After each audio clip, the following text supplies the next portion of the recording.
नमस्कार। आपका स्वागत है एपिसोड हाईजैक्ड इंडिया में। मैं मनीष कुमार सिन्हा आपके सामने एक ऐसी कहानी प्रस्तुत करने जा रहा हूं जिस पर बहुत जल्द एक फिल्म के जरिए बड़े पर्दे पर उस कहानी को देखने का मौका मिलेगा। जी हाँ, मैं बात कर रहा हूं इंडियन एयरलाइंस की एयरबस A3000 की हाईजैकिंग की, जिसे 7 हैजकर ने अगवा कर लिया था। यह घटना भारतीय एविएशन इंडस्ट्री के लिए हाईजैकिंग की सबसे बड़ी एपिसोड मानी जाती है।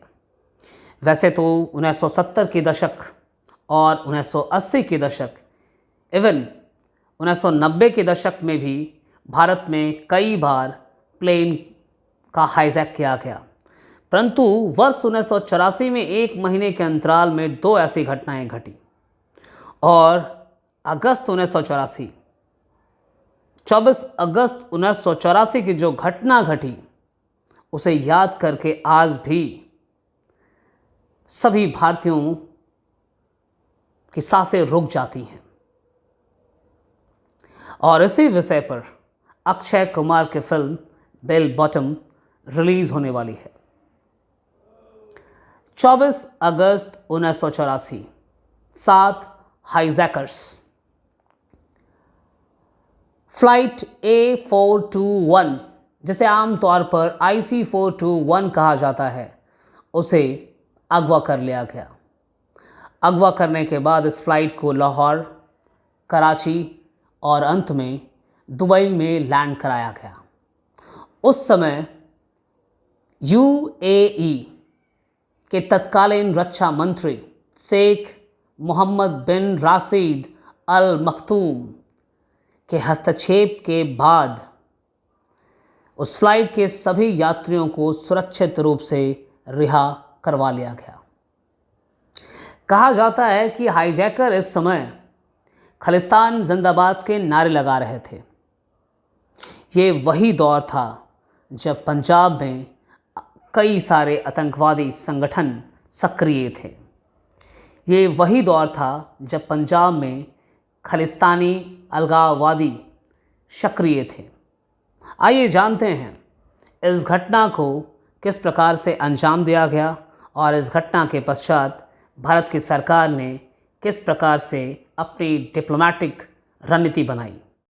हाईजैकिंग की घटना के कुछ समय पहले ही फ्लाइट के सभी यात्रियों को नाश्ता सर्व करवाया जाता है और उसके बाद हाईजैकिंग को अंजाम दिया जाता है। हाईजैकिंग को अंजाम देने के पश्चात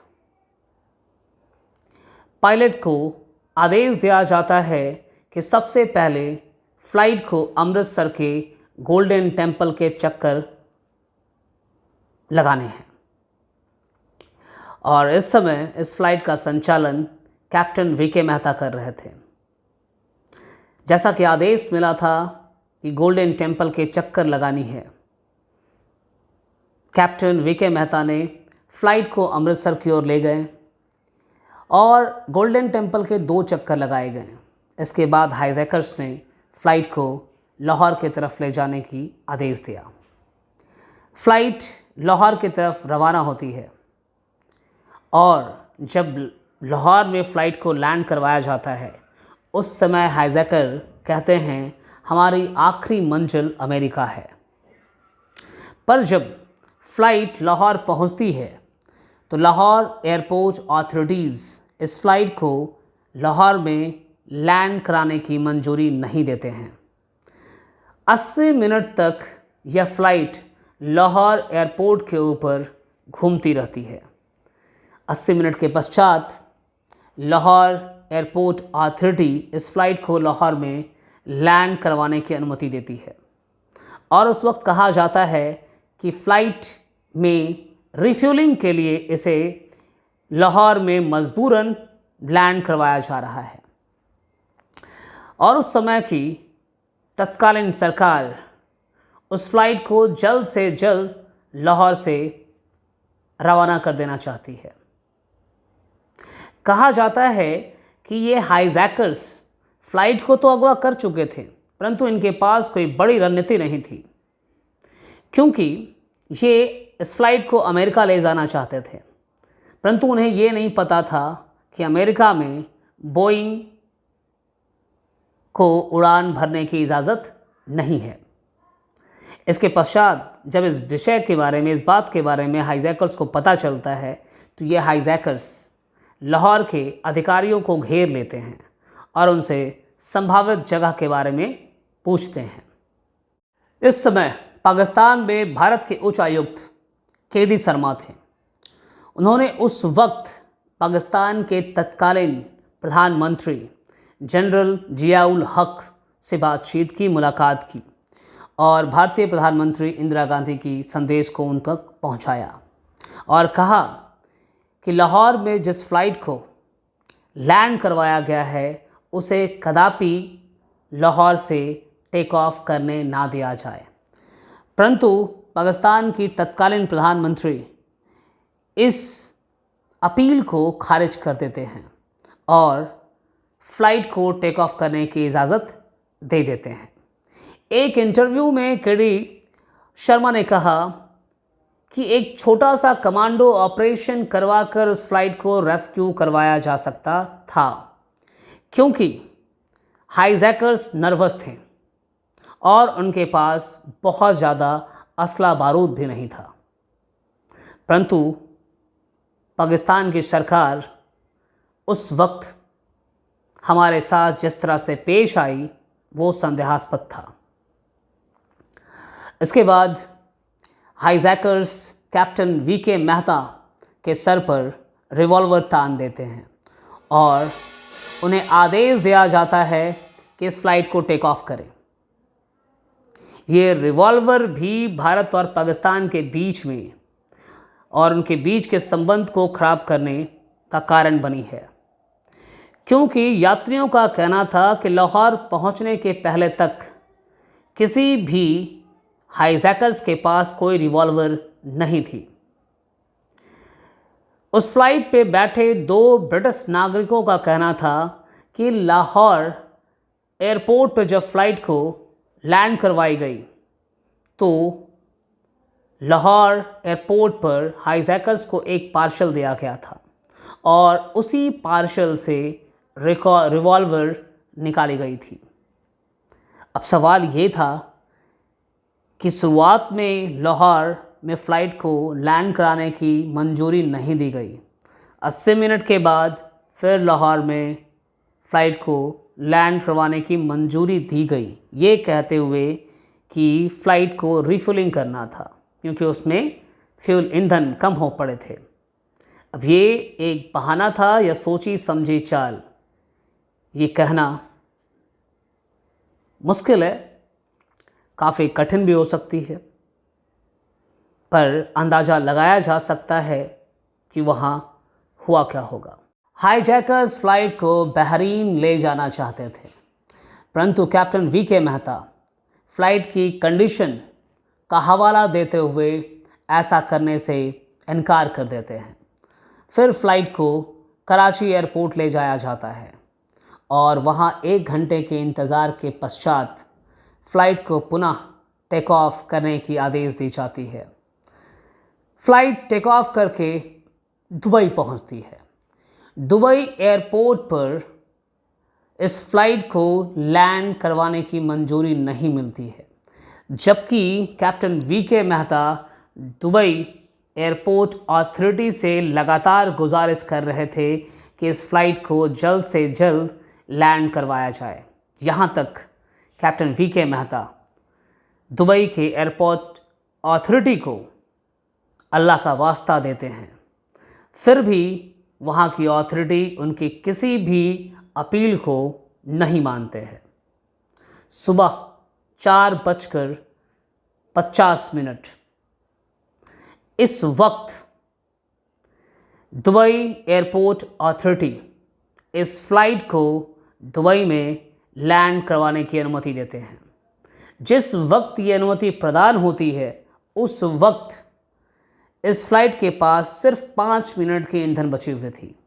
इसके पहले फ़्लाइट की air hostess Rita Singh flight के सभी यात्रियों को ये कहती हैं कि अगर मंजूरी नहीं मिलती है, इजाज़त नहीं मिलती है दुबई एयरपोर्ट अथॉरिटी से दुबई एयरपोर्ट पे लैंड करवाने की, तो हमें फ़्लाइट को इमरजेंसी लैंडिंग करवानी होगी। समंदर में इस फ़्लाइट को डुबोना होगा। जब ऐसा कहा जाता है वो 100 यात्री इस बात को समझते हैं। हैरानी तो तब होती है कि वो सातों हाईजैकर भी इस बात के लिए तैयार हो जाते हैं और सभी यात्री और हाईजैकर्स फ़्लाइट की अगली पंक्तियों में आकर बैठ जाते हैं। परंतु जब फ़्लाइट को दुबई एयरपोर्ट पर लैंड करवाने की अनुमति मिल गई तो दुबई एयरपोर्ट पर फ़्लाइट को लैंड करवाया जाता है और इस वक्त यूएई के रक्षा मंत्री यूरोप यात्रा पे थे। तुरंत वो यूरोप यात्रा से वापस आते हैं और दुबई एयरपोर्ट पे लैंड कराई गई फ़्लाइट की पूरी जानकारी प्राप्त करते हैं।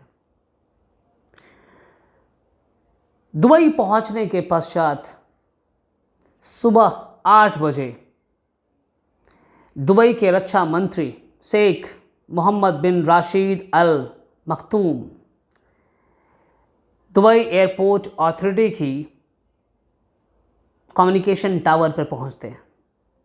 शुरुआत में एयरपोर्ट की कम्युनिकेशन सिस्टम के माध्यम से बातचीत होती है, वार्तालाप होती है। उसके बाद airport authority Dubai airport authority एक वाइट रंग की मर्सिडीज़ उन हाईजैकर्स के लिए भेजी जाती है, जिनमें से एक हाईजैकर उस वाइट मर्सिडीज़ में बैठ जाता है और टावर सेंटर की तरफ उसे रवाना कर दिया जाता है। दूसरा हाईजैकर फ़्लाइट से नीचे उतरकर रनवे पे टहलने लगता है। इस बीच में वार्तालाप के दौरान फिर और 2 हाईजैकर्स को टावर सेंटर की तरफ भेजा जाता है और वार्तालाप की जाती है।